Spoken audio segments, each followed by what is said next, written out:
Welcome to the Encore Audio Archives YouTube channel. I'm Taper Dave, and this is my channel. I've uploaded hundreds of talks here that I've recorded at meetings in West LA, and I've also recorded conventions starting in 2013. I've got a bunch of those up. And Walt and Mary Murray, the original owners of Encore Audio Archives, started the company in the 80s, and Walt recorded Joe and Charlie's and a bunch of stuff down in Vista, California. My sobriety date is June 20th of 1994.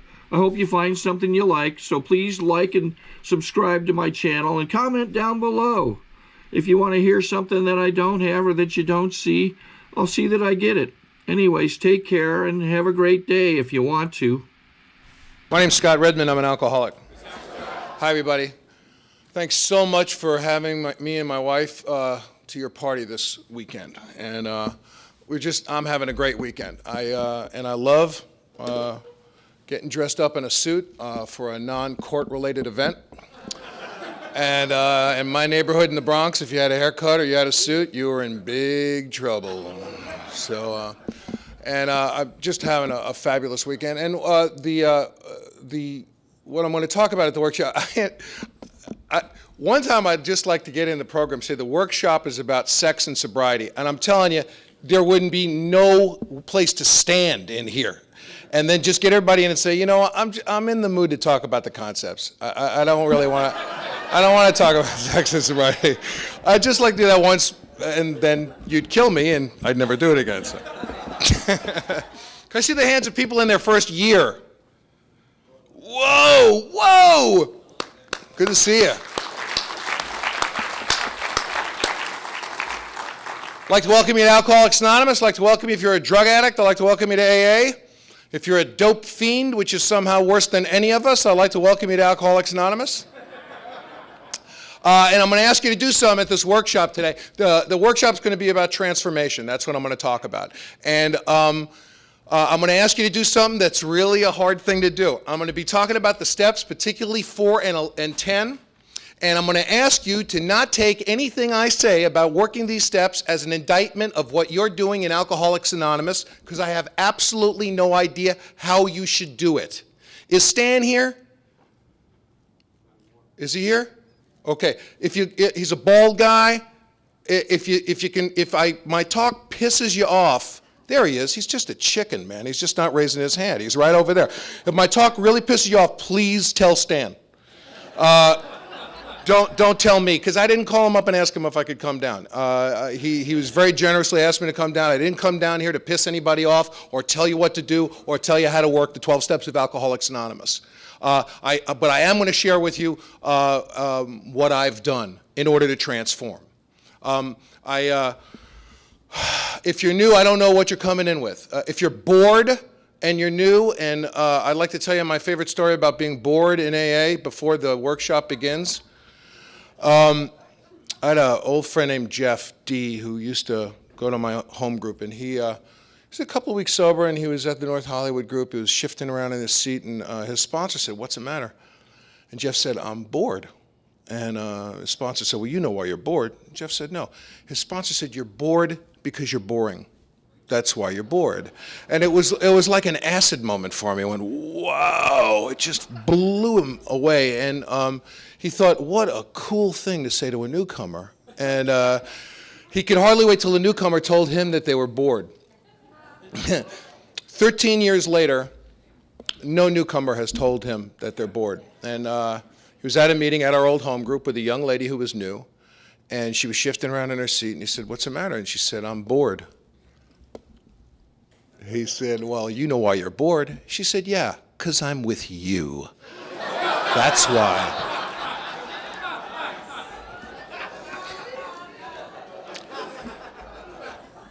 So, welcome to Alcoholics Anonymous. If you're bored, welcome to Alcoholics Anonymous. If you're new, welcome to Alcoholics Anonymous. If you're a dope fiend, a dope juggernaut, the Bigfoot of dope addicts, a crack monster, a tweaker, love you guys.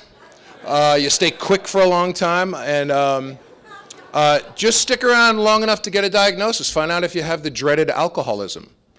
If you've been getting drunk at exactly the wrong time, if you have every reason in the world to stay sober and you drink, if you build up a bright outlook for yourself and your family and then rip it down around your ears in a senseless series of sprees, you could be alcoholic. If you're not, what is wrong with you? What the hell is wrong with you? If you're too drunk to walk, so you have to drive, you could be alcoholic. If you get excited about dental surgery, normal people don't get excited about dental surgery. They don't. But if you do, that's an uninterrupted source of narcotics for a period of time. And every good alcoholic knows it, or most good alcoholics know it. I haven't had a drink since April 22nd, 1985. I have 37 more days than my wife. I know that because at her first Al-Anon meeting, she raised her hand and said, "My name's Nancy, and my husband's 37 days sober." The old-timers looked at her with a big smile and went and got her at the end of the meeting, and I'm very, very fortunate. I don't need my wife to be in Al-Anon, but I sure do get a lot out of it. And on April 22nd, 1985, I walked into Alcoholics Anonymous. My life had run out between my fingers like a handful of water over and over and over again. I had been loaded the night that my father died. I was loaded on heroin. I had developed and thrown away a dozen careers. I had been on Broadway in a play. I had directed TV shows and films. I had a book on the bestseller list, and I was out of plans, flat out of plans. A couple of weeks before I got sober, I reached for something at our dinner table, and my arm came near my older son, who was 6 at the time, and when my arm went near him, he went like this. Just a reflex reaction, because my arm came near him. And I knew, my heart fell out of me because he didn't think about it, he didn't plan it, it just was a reflex reaction to me being that close. And I said, how? How in God's name did this ever happen? My father was lost to me. I was never going to have him back in my life again. I couldn't talk about him, I couldn't think about him, I couldn't look at a picture of him. And I couldn't hear people tell stories about him, because the night that he died, I couldn't go in and give him a kiss and say goodbye because I'm an alcoholic. And I had rearranged my life to accommodate the walk to a drink. My children got in between me and the drink. They vanished or became something less than human. I had objectified everything I didn't need, and the only thing I made human was when I needed stuff to be with me. That's it. And I didn't even know I had alcoholism. I did not know what alcoholism was. And if you're new here, I want to tell you, it took me a long time. It took me a long time to find out and I wasn't alcoholic when I got here. I caught alcoholism in Alcoholics Anonymous meetings. I thought I had low self-esteem when I came in here. I also thought I was a mind reader. It's one of my biggest defects of character, mind reading. I'm not a mind reader. I'm barely a mind user much of the time. And yet, if I look at the anatomy of the vast majority of my resentments, a lot of them, mind reading appears on it. I didn't say good mind reading, I just said mind reading. If you're new here, I also want to tell you that I didn't know it, but I knew my problem when I came in here, and I didn't know it. I hated you, I hated myself, I was terrified, and I had terrible, shameful sexual misconduct, most of which did not involve other people at all. Most of it was flying solo, you know. And, you know, I hated me, but nothing compared to how much I hated you. I've always hated you much more than I hate myself. I'm not a suicide guy. I'm a homicide guy. I've always been a homicide guy. I vastly prefer your death to mine. I always have. You first. I've always had this fantasy that the news headline would say, Scott Redman kills, wife kills children, and refuses to commit suicide. It's the thing I kind of always had in my head. And I'm not knocking the suicide people. This is not an indictment of the suicide people. It's just the flip side of the same thing. And I didn't know that the anatomy, the actual anatomy of alcoholism, which is resentments, the defects of character that fuel them, fears and sexual misconduct, which I knew that's what I was suffering from, was actually the thing that was keeping me away from plucking me outside of the help of well-meaning doctors, well-meaning clergy, conventional methods of treatment. I absolutely did not know that. I love reasons to drink. I love them. I collect them. I have a friend named Larry who the first time he ever read our book, he read the 4th chapter, and the first page of the 4th chapter has a sentence which says, living a spiritual life or an alcoholic death or a spiritual life is not an always easy decision to make. And he read that and he went, and it's a hard choice, you know, spiritual life, die in a pool of my own urine. Very, very tough. And he looked at that sentence and he said, how bad an alcoholic death are we talking about here? That's not a normal reaction to that. That's not something what someone would debate about. And if you're new, you're also going to hear a lot of wacky stuff about alcoholism now that you're in AA. I've heard stuff that makes no sense to me about alcoholism in AA. And none of the stuff that has ever sounded bizarre or not made sense to me, I've never found any of it in the Big Book of Alcoholics Anonymous. I've heard that alcoholics don't like change, just don't like change. I just don't like change I don't like. But I love change that I like. I seemingly have an ungoverned ability to enjoy change I like, but change I don't like pisses me off. I've heard alcoholics are perfectionists. I'm a pig. I'm not a perfectionist. My perfectionism comes out when my wife is caring for me. I feel that she should be a perfectionist, and I'm very perfectionistic about her behavior. But I get slack, all sorts of slack. And my personal favorite is alcoholics are above average intelligence. I have only heard this at Alcoholics Anonymous meetings. I have never heard it anywhere else. I have never heard it at an Al-Anon meeting, ever.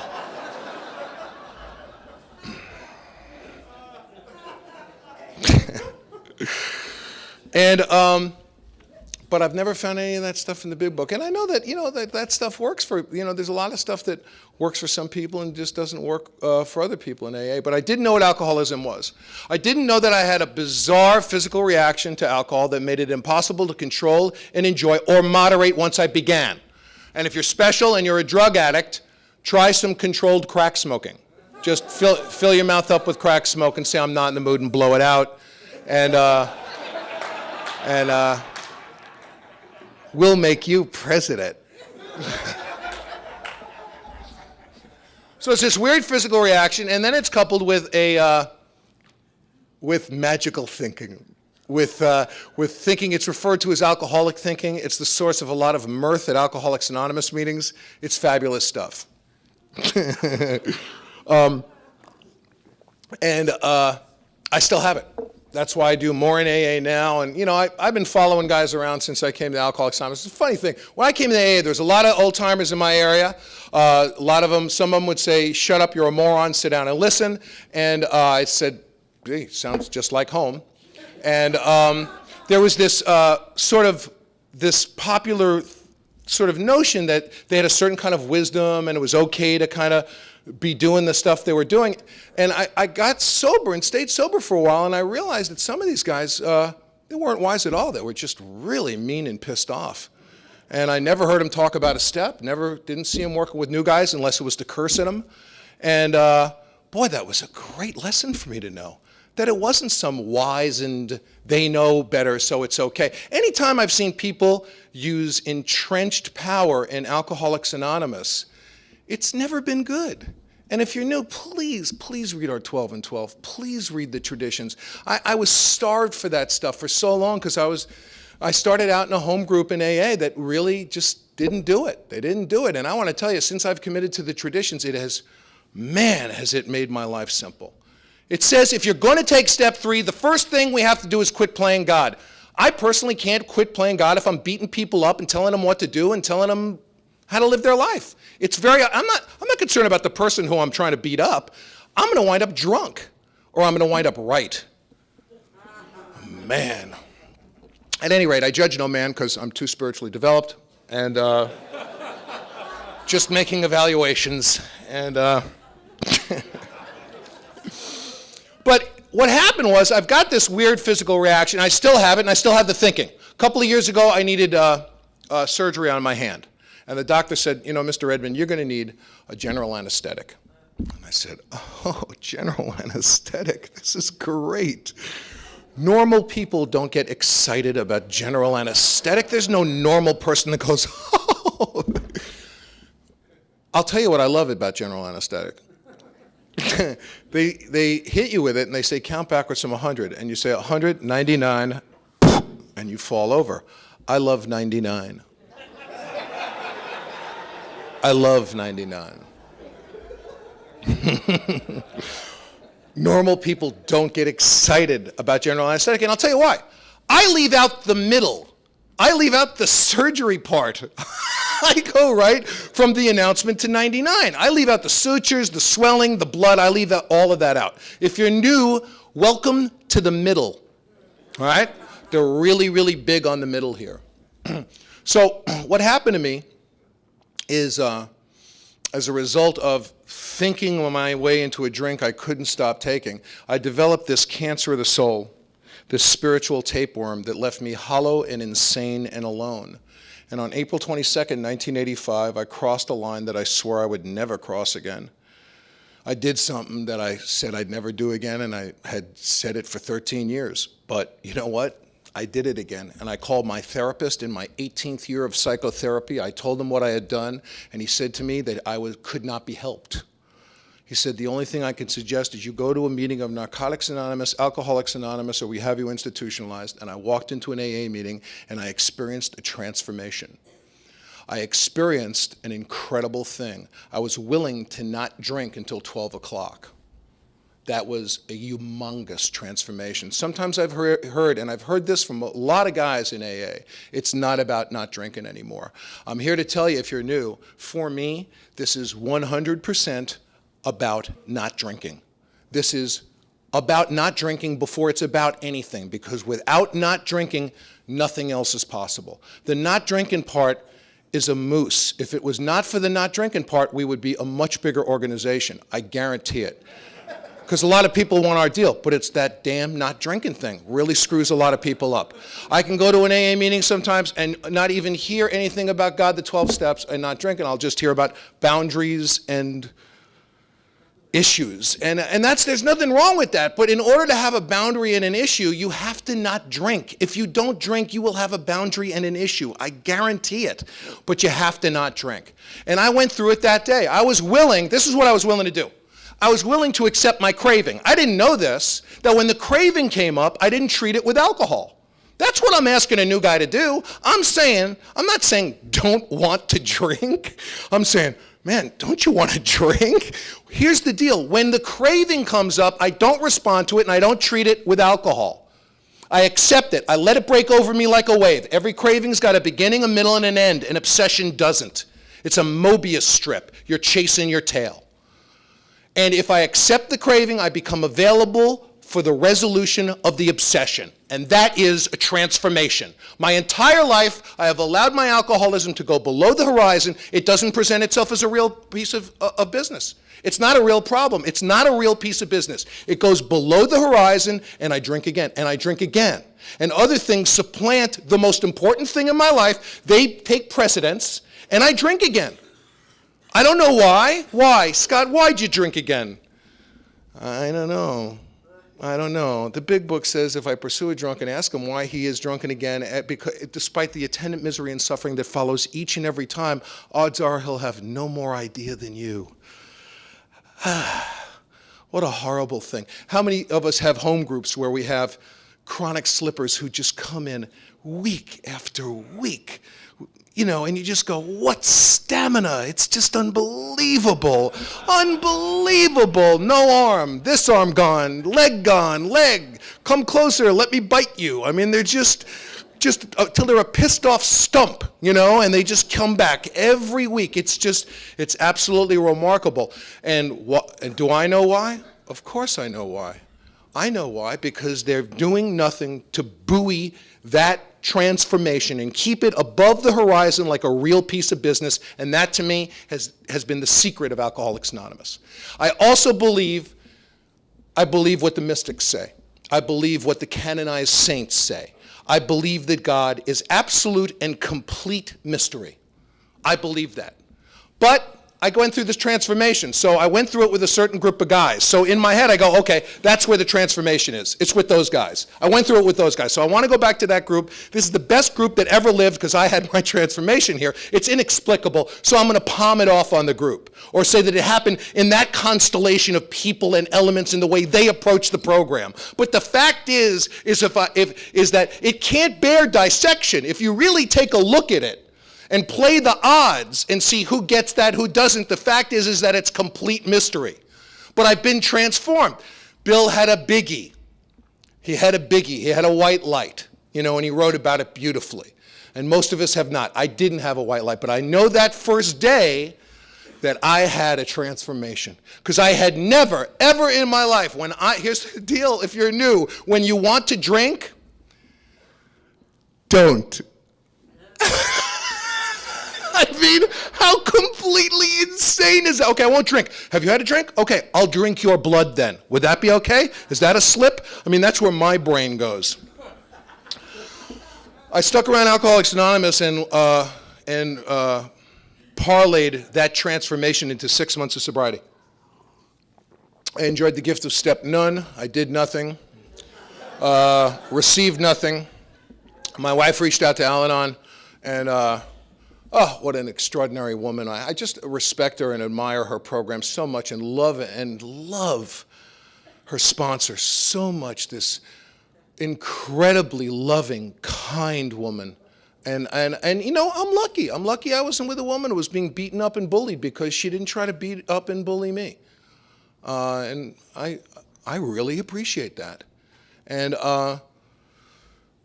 Ruby and Milton had been around the program for a long time. We took our kids over there when they were little boys. I'm going to say a bad word. I'll say one bad word. And Milton called the boys over. They were little boys. They were like 6 and 3. And Milton bent down. He said, "Boys, your parents don't know shit." And the kids went, "Oh, thank God, we've suspected, but now it's been confirmed. This is great." At 6 months of sobriety, I knew I was going to drink. I knew I was going to drink because I had seen the AA drill hundreds and hundreds of times since I had come in here. People came in, did the work, and changed. People came in, didn't do the work, didn't change, got sick, got sicker, got to the podium, shared their gift with us, and shared their ass right out of the door, or stayed here and became columns of human sewage and sexual predators, although I judge no man. And you know that because I've said it 3 times now, and I think that settles that. So I knew I was going to drink, and I saw it in my wife. I saw what she was doing in Al-Anon, and she says she saw it in me, and I saw it in her. I asked the guy to sponsor me, and he invited me to his house. He made sure I'd done some reading from the Big Book of AA. He sat down and he read chapter 5 to me, and on the way through, he took me through the first 2 steps, which I believe are, when I first took them, I took them on a very primitive level. I'm powerless. My life is unmanageable. I know that you will restore me to sanity. Now, I know for me, those first 2 steps and step 3 have been fueled by the rest of the work. I took them on a very primitive, but good enough to not drink. But for me, they have become so much more robust, so much fuller, the more that I demonstrate my powerlessness and my inability to stop drinking, because I cannot keep my bottom alive. I need your bottom. I need you. I need your pathetic, limping, crushed body when you walk in here. I need your nightmare. I need it, because it's the thing that keeps me sober. And then I get to tell you my stuff, but the only way I can do that is by reliving it through you. And I know that because I saw the guys who I loved and the guys who were getting in Alcoholics Anonymous, and I couldn't believe the stuff they were talking about. But they had done what the chapter to the family afterwards says. They put their dark past in God's hands, and once they had done that, they could actually help others avert death and misery. That's huge. It certainly wasn't going to happen to me. It wasn't going to happen to me around my father. It certainly wasn't going to happen to me with my children who had been incredibly injured by alcoholism, nor was it going to happen with Nancy and my marriage.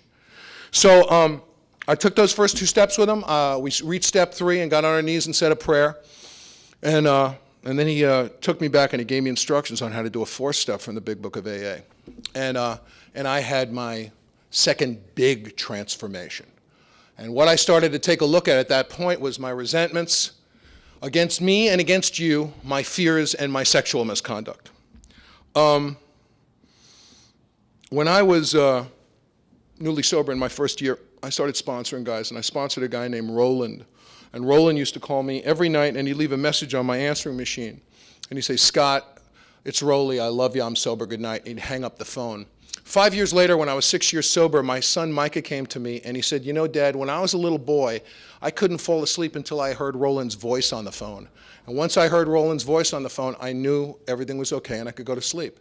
He knew that Roland wouldn't call me if I was drunk again. I had just crippled my kids, just wrecked them, you know? And I had to sit down and write those resentments. I'm resentful at Scott for the behavior on my kid's birthday. I mean, I wouldn't even share in mixed company. I'm resentful at my kid, myself for never getting my kids a baseball glove. I'm resentful at my kids for never showing up at school to back them up. I'm resentful at myself for when my kid was 5 and looked at me and asked if there was anything such as God, and I said no. Man, it's incredible to me that they weren't taken away from me. I'm resentful at my kids for being sick. I'm resentful at my wife. I'm resentful at myself for not showing up the night my father died. I'm resentful at my father for dying, a horrible thing to admit. I'm resentful at Nazis for slaughtering Jews during World War II. I'm resentful at my Aunt Jean for pinning my arms to my side so I could get hit when I was a little boy. I'm resentful. I'm resentful. I'm resentful. I'm scared. I'm frightened. I'm frightened of being alone. I'm frightened of being with people. I'm frightened of being successful. I'm frightened of being a failure. I'm frightened of the day. I'm frightened of the night. I'm frightened. Sexual inventory. I'm resentful at myself for masturbating. Oh, there's nothing wrong with masturbation unless you're doing it until you're dehydrated. See Stan after the meeting. He's right there. He's sinking in his chair.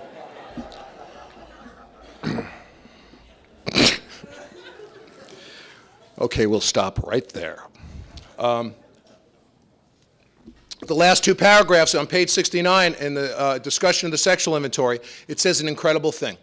I had been through 18 years of psychotherapy before I got to Alcoholics Anonymous, and I didn't know when I read in the doctor's opinion, it mentioned something about moral psychology. I had absolutely no idea what they were talking about. Now, psychology, the idea of psychology is to uncover, discover, and unravel. In Freudian psychology, it's to free associate and come up with a better resolution for your anxieties. Neurosis. Anybody here neurotic? Anybody here ever been called neurotic, let alone pathological? The idea of a neurosis is that it's an unfortunate or the hand's back there.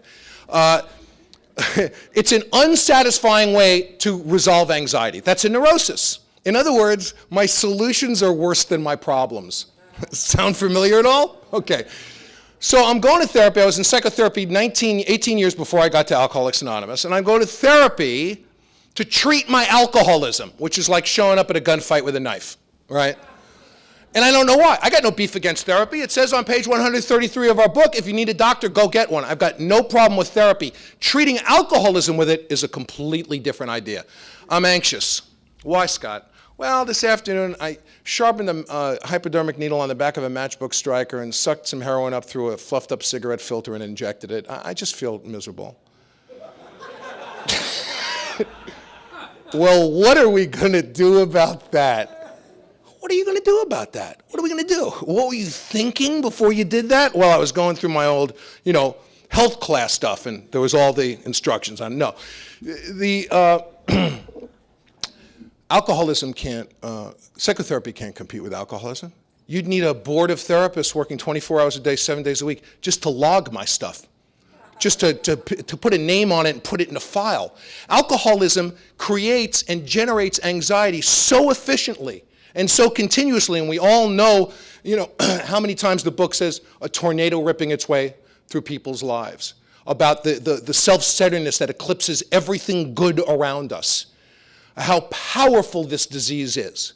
I had a friend named Jay. He was worth millions and millions of dollars. He was one of the most powerful men in the world in his industry, and he wound up at a recovery home. And he called his brother, and he said to his brother, you know, I just heard a tape this afternoon of a guy named Scott Redman, and I'm telling you, this guy can do it for me. He can do it for me. I don't know how I'm going to get a hold of him. I don't know how I'm going to find him, but I got to find him because this guy could do it for me. And his brother said, you're a moron. Scott Redman's been my sponsor for 10 years. You've eaten dinner with him. You stood next to him at my wedding. And you have the mind of a chicklet. And you're an idiot. And you know how long I kept him sober for? Exactly no seconds. Not 1 second. Yeah. And he had incredible resources available to him. He was sequestered. He'd always get it. I got it. One of his friends sequestered him on a private Caribbean island, and he stayed sober until the minute he got off the island. And it just got worse and worse. One day he calls me, he says, I got it. I said, what? He says, come on over. I come over. I think there's about 100 original first printing big books left, something like that. They're the big red ones. There's about 100 of them left. They're pretty pricey items. He had bought one for $7,000. Big book. He said, I got it. I opened it up. I said, this is incredible. It doesn't even, I mean, it's perfect. He said, yeah. I said, it doesn't even look like it's been read. He says, I know. I said, so you got the loser book. You got like the big loser book that's been handed down from loser to loser for 65 years, and now you've got it. Give me that. The pain got so bad that eventually he just tied his neck to a shower head and sat down till he was dead. He had to put it out. He couldn't bear it anymore. He couldn't have a transformation. He couldn't get it. Why? I could rattle off a million reasons to you, but it doesn't matter because I don't understand. This I do. I can't plan my transformation. I can't plan it. I can't want it into being. I have to die of self, but I can't kill self. I can't go out and kill self. I can't lose something on purpose, I can't tickle myself, and I can't kill self. I can't do it. The only thing I can do is do what the other people I see are having a transformation, do that thing, and just try to facilitate it and work as hard as I can once a transformation takes place to keep that thing alive. To keep it alive. Am I taking a step toward a drink, or am I taking a step away from a drink? That was a question I was taught to ask right from Jump Street. Sometimes I'll hear new guys say, geez, I was at a party, a lot of crack being smoked last night, and I was really comfortable. You know, when Jonah got out of the belly of the whale, he didn't go back in for his hat.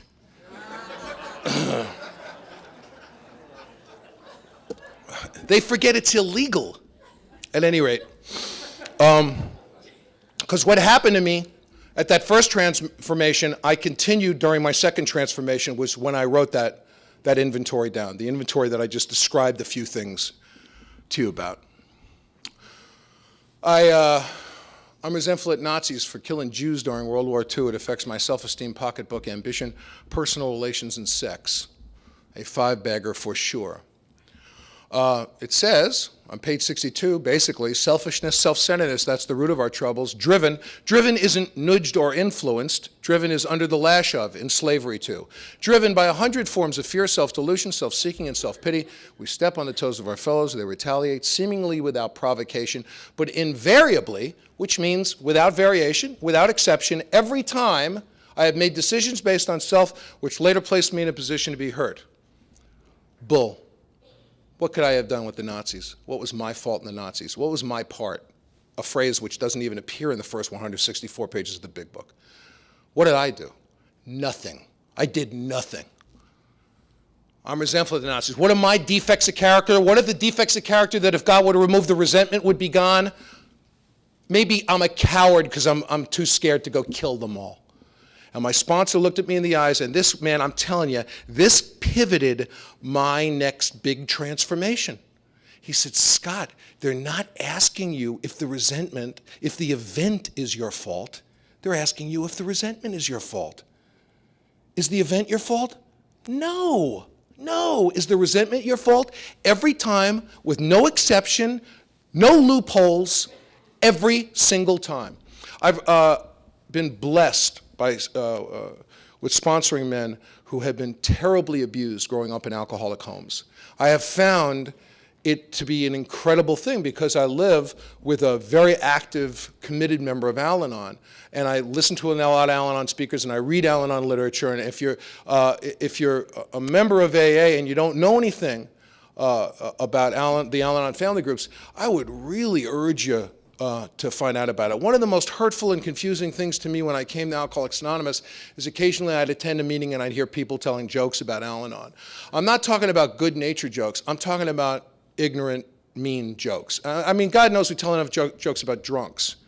But, and until I stuck around long enough to find out that the people who were doing that had no functioning knowledge about the work being done in the Al-Anon family groups, it really hurt me and confused me. And until I found out that the people who were doing it were just hurtful and ignorant people, although, again, you know, I judge no man. So if you're doing that on a public level, that's your vote that it's okay. I used to have all the votes. I've been whittled down to one by good sponsorship. And my vote is that it's not okay. And at any rate,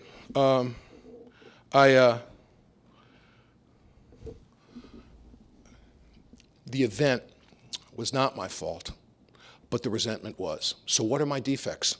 Putting aside the wrongdoing of others completely. If you're new here, I want to share with you what used to be my favorite sentence in the big book of Alcoholics Anonymous. And if you're new, it can be your favorite too. It begins on the bottom of page 65 and continues to the top of 66. And what they are assuming is they're assuming that you've written a list of all the people who have screwed you. Just screwed you. You know, when you leave their house, they're calling whoever you're going to see and going, he's coming, screw him. And they're assuming that you're looking at this list of wrongdoing, the people of what they've done. This is so beautiful. If you're new, please listen. It says the first thing apparent was that this world and its people were often quite wrong. That's all for today. I mean, that's all the information I need. That the world and its people were often quite wrong, and I used to read that sentence and just snuggle up and go to sleep. Don't read the next 2 pages.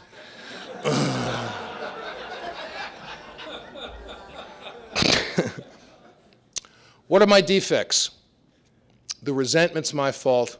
Now, a reasonable person simply wouldn't like Nazis. Maybe they'd give money to people who fought Nazis. Maybe they'd stand up for themselves and be political activists, but I don't do that. I don't do that. So what are my defects? I'm ashamed, I feel guilty. I'm a hypocrite because I hear a German accent, I turn off, I don't even want to hear who the other person is.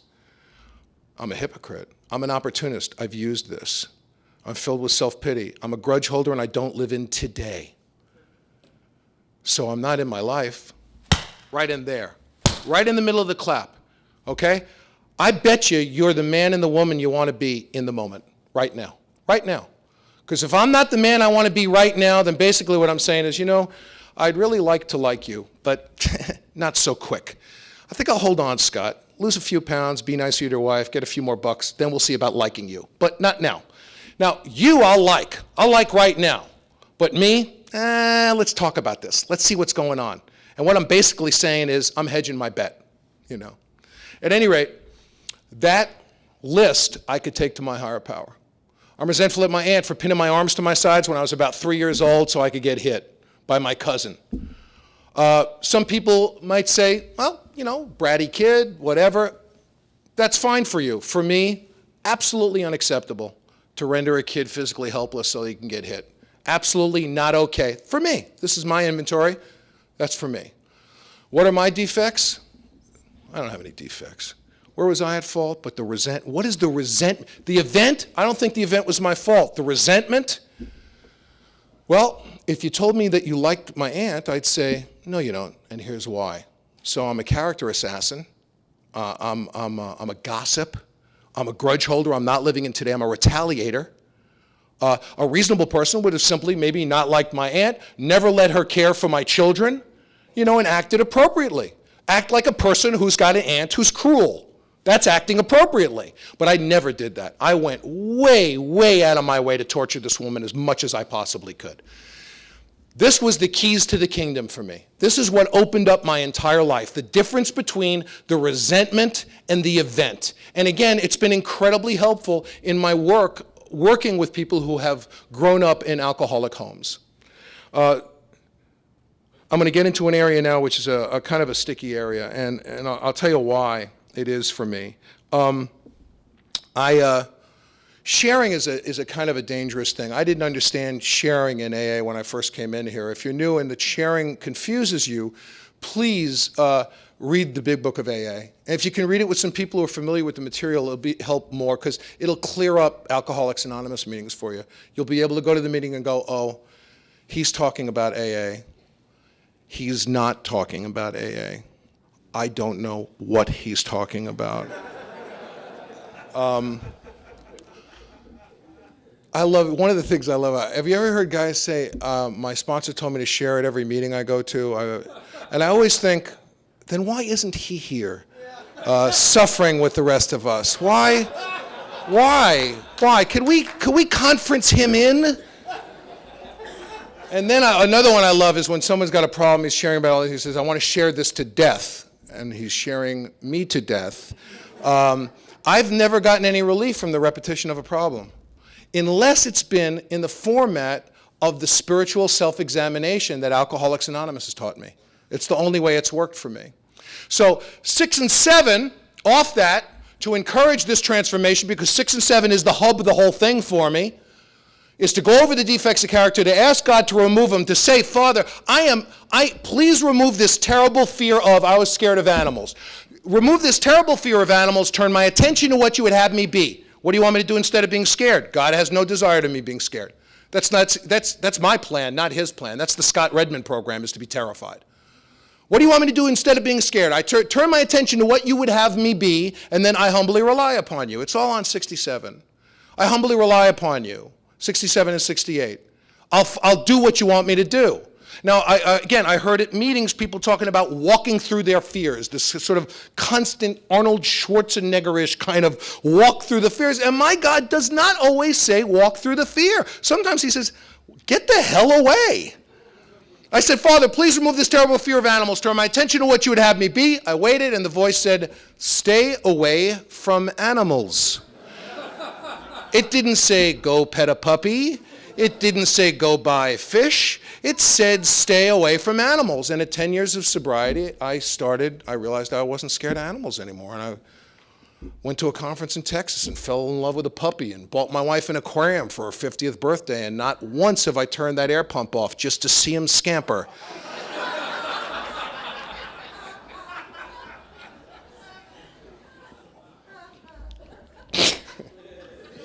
Glad she's not here.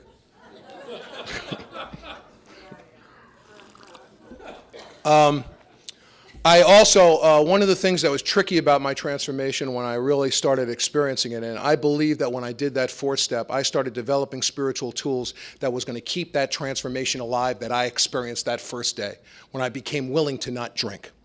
And I misused and abused that transformation at a lot of times. And we hear about it. It's a pretty common thing at AA when we start to evangelize and think that this can solve everything. And I had a brother-in-law who was a drunk, and he didn't have to go to traffic school. He had to go to like traffic university. He had like 18 DUIs, and he came into LA, and I was talking at a meeting, and I thought, I'll ask him to come and hear me talk, and he'll never drink again. And I'm gonna look so good to the family. This is like gonna be great. I think he drank while I was talking that night. Actually, I think he had an opium suppository or something. He was loaded when we left, you know. About 3 years later, I got a call from a guy. He said, you don't know me, but 3 years ago, I was at an AA meeting. I released from a mental institution. I stole a gun in a car, and I wanted to go to one AA meeting before I ate the gun and killed myself. And it was that meeting, and he heard me talk. And I kept him sober about as long as Jay, for no seconds. But that's who God got, that was the transformation that happened that night. Not the one that made me look good, but it was that one, And I started sponsoring a guy, this was some years ago, and he was a member of the Aryan Brotherhood. He had a Nazi flag in his in his bedroom, and I started sponsoring the guy. And when I heard his inventory, I didn't have to punish him. I got to throw my arms around him and tell him I loved him because I had done my inventory and I had examined all of that stuff about Nazis, and I knew that the resentment was my fault. And a couple of years after that, Richie called me and he said to me, how should I dress and what should I bring to your son's bar mitzvah? And I don't know, guys. I don't know. Quite a club, huh? Quite a club. A couple of years ago, I spoke in Greenville, Mississippi. And my host down in Greenville told me a story I hope to never forget. He was a child of the 60s like me and worked very hard in the civil rights movement. And in Greenville, Mississippi, the civil rights movement failed almost completely. The white flight, and they voted the money away from the public school system. Public schools there was apartheid down there, and the public school systems was, impoverished. And he was brokenhearted. And he told me that he walked into his first AA meeting in Greenville, Mississippi, and he saw African Americans and white people hugging each other and kissing each other for the first time in his community. And that's why he's still living there. That's why he's still in AA down there, because there's fire starters down there. Because they're making fires in places that people won't go or aren't making fires. So it's all about not drinking. I can't evangelize this in order to do that. All I can do is not drink and not withhold this gift from anybody and do my job in AA. And that's how the Aryan Brotherhood calls me and says, what's appropriate to bring to your kids' bar mitzvah? And in February, him and his wife, the Nazi and his wife, have me enrolled in a class in LA so I can be deputized so I can marry them. And that's not because I'm a great guy. It's because he wants the loving hand of God as it was expressed to him in that way that was present at his transformation. That's all it means. But I get to show up, man. I get to show up. You know, I would have been marrying people in prison. That's the only place I would have been marrying anybody. I stayed sober for a while, and I started suffering. And I started suffering because I started writing 10 steps and having difficulties that weren't going away. I went up to 300 pounds in sobriety. I was having a hard time breathing. My health was failing. And I would write resentment against myself, resentment about being too heavy and about being unhealthy. And I'd do 6 and 7, and I'd say, Pop, can you help me? And he'd say, go to OA. And I'd say, yeah. And 6 and 7 says, we go over the first 5 propositions in the book. We ask, are we trying to make mortar without sand? And then we move forward. So on these things that have been so difficult for me in sobriety, smoking cigarettes, my weight, sexual problems, problems in my marriage. Now, what does this have to do with sobriety? Absolutely nothing unless you're going through it. Absolutely not a thing. Okay? This is not a self-help group. This is about as far from self-help as you can possibly get. I can't suffer in sobriety. I don't want to suffer. I don't want to become one of the frozen chosen, and I don't want to suffer. I want a big, sexy, robust life. I want to look really good to the new guy. And I want to, and I got to tell you, I know people who don't have problems in sobriety, and God bless them. I'm just not in their number. And the guys who I hang out with, some of whom are here today, who I love, tell me when stuff's going on. They tell me. They say, I'm ready to get, but the only reason Nancy and I haven't gotten divorced is we never wanted to get divorced at the same time. I'm convinced of that. We've been married 26 years. You don't get 26 years for murder, for God's sake.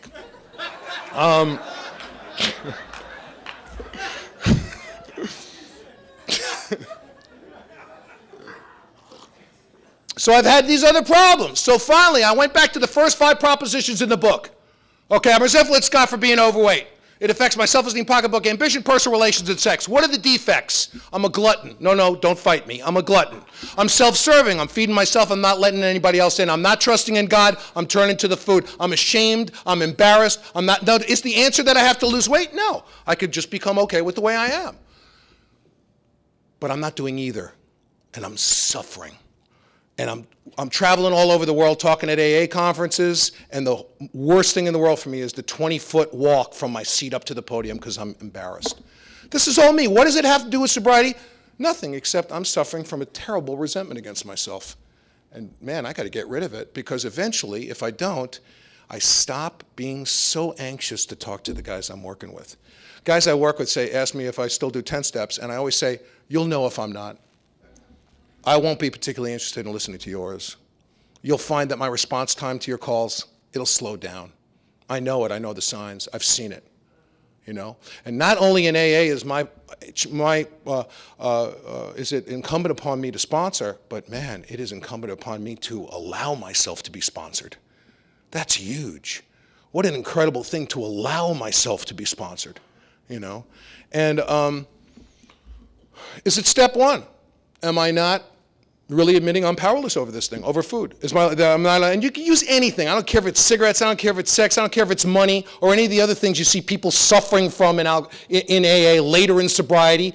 Who's that guy in the back crying? Oh, he's the guy with 12 years. The weeper in the back. He's can't go home. At any rate, is it step one? Am I not admitting I'm powerless, that my life's unmanageable in this area? Specifically in this area. Is it step two? Do I not really believe that God can handle this? God can keep Saturn on its axis, but he can't order lunch for me. Or is it step three? Have I not really made a decision to turn my will and my life over to the care of God in this area? Or is it step four? Do I actually have more inventory to do here? Or is it step five? It says in step five, sometimes the newcomer will keep facts about himself, which later places himself in a position to be drunk. What is it? Where's the chink in the armor? I go back to the first 5 propositions. 6 and 7 is the engine for me that makes the first 5 propositions bigger, stronger, more powerful. It makes the base bigger. Nowhere in the big book of AA does it say that the road gets narrower. Nowhere. It says, come join us on the broad highway. Become part of the great reality. Become part of the big idea. Join us on the mainstream of life and the firing line of life. Help us pack things into the mainstream of life. It just talks about life becoming more inclusive, not exclusive. I had a disgusting, tiny little Scott Redman life when I got here. There were very few places I could go, very few people I could talk to. And now, man, I'm telling you, there's very little I can't do. And that was the trip for me, to go back to the first 5 propositions. Eventually, I went to OA. I got there, and I said, you know, I'm a circuit speaker. And they said, yeah, and a very fat circuit speaker, by the way. Just figured we'd add that. And I said, would you like me to talk? And they said, no. Besides, your mouth's full and you can't talk, so.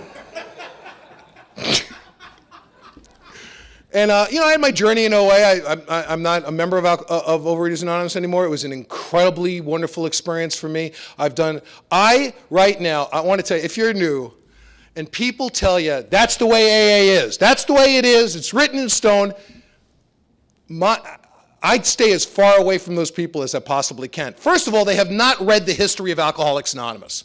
Alcoholics Anonymous was founded by a bunch of wackos. Acid heads, niacin-eating, Ouija board playing acid heads. Wackos.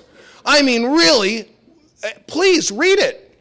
I got to tell you, I heard this story about Bill W. I just love it so much. Every time he gets humanized. And there's a great tape. If you ever hear, there's a wonderful tape about Bill talking about writing the book. And he starts it by saying, I hear people have iconized the book. Let me tell you why we wrote it. It was this insane. They were trying to raise money. And I don't want to get into that now, but he's got a great sense of humor about it. But the guy who wrote the screenplay for My Name's Bill W. got very close to Lois, spent a lot of time with Lois when he was writing it.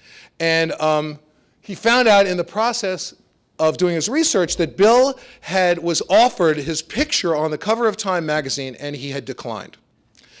And the guy was like knocked out. He said to Lois, God, that's incredible. How humble is that? The guy declines the cover of Time magazine. And Lois goes, oh, humble. You think it was humble, huh? The guy went, yeah. She says, how many people have been on the cover of Time magazine? The guy goes, thousands. She says, yeah. How many people have declined it? One. And he told the story whenever he could.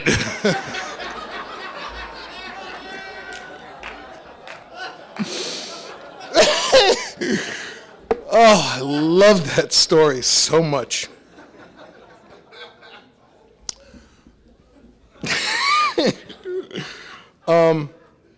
One of the things that has been interesting for me and difficult in this progress of staying sober is how to engage in self-examination, how to transform, continue this transformation, which I believe, again, is simply trying to parlay the initial transformation that took place when I walked in and didn't drink until 12 o'clock that night. How do I do that without getting on the advanced program in AA? How do I do that? How do I pity my mother without being better than her? How do I do it?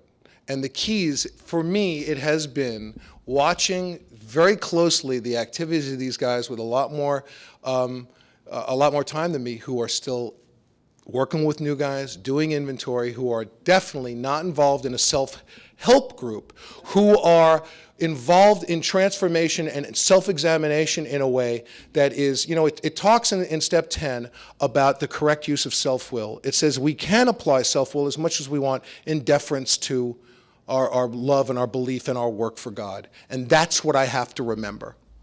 If you're new here, I want to welcome you to AA. I want to tell you that I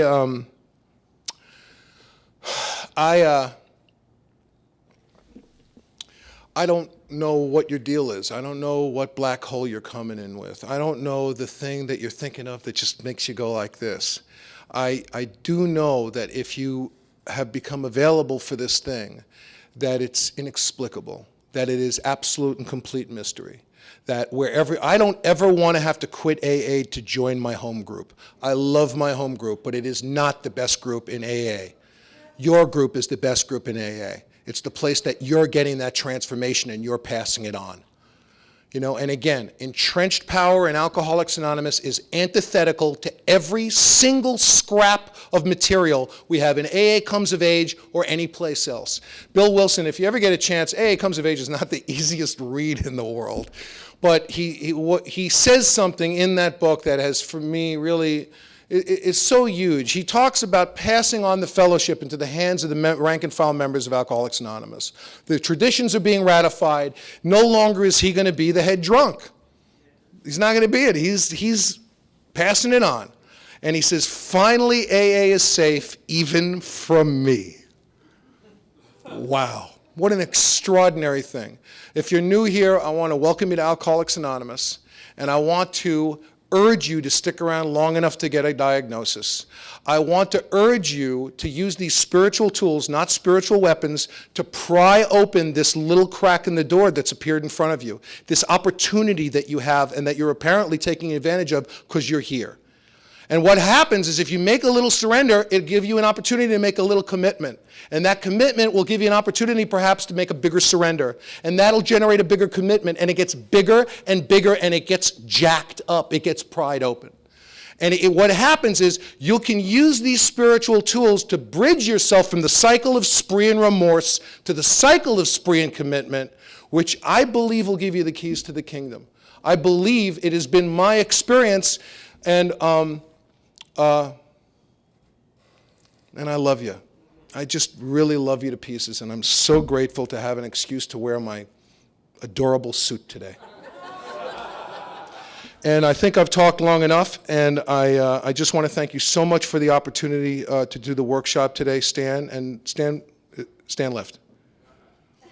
No, he's there. He's right there.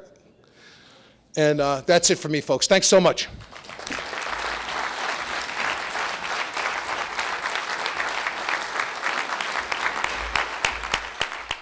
I think we got a great talk going on here. Thanks for watching the channel. Taper Dave here. Just curious, do you think this is better than Zoom? Okay, this is how I prepare my drone for launching. I like to do it inside the cab of my truck so I'm not standing outside in the weather. To install the joysticks for control, up and down, right and left, powered on. I have an Android phone that I use to connect it to the drone with, and it's actually controlled through the iPhone through an app. Oops, wrong way. It's actually controlled through the iPhone, or through this Android phone, through the app. It's actually controlled through the Android phone through an app, and you connect it through this short connection right here.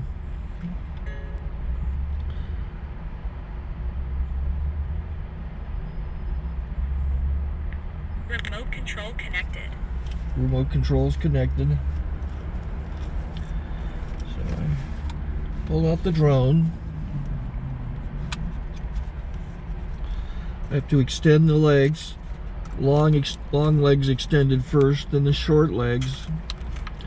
Remove the gimbal protector. Set that aside, then power it on one short burst and one long burst. I lay it down. So I have to go to calibrate. So the drone's not connected yet. It shows you here as this drone gets disconnected, even though the remote's powered on. So the drone has to establish it's connected. So I go into the app to calibration mode. First I'll calibrate the remote controller. Start calibration. Out, in, oop, out, in, up, down, and then this little wheel is to control the gimbal. So it's calibrated. Go to gimbal calibration, start calibration, and then it calibrates the gimbal.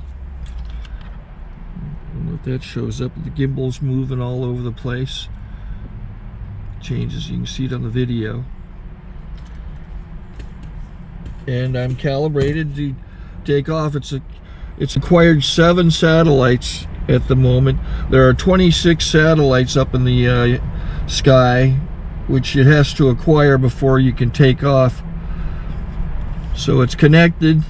It's got enough satellites. This is white.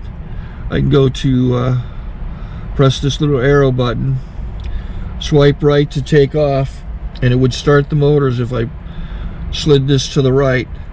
But I'll wait till I get outside. Don't want to do it inside.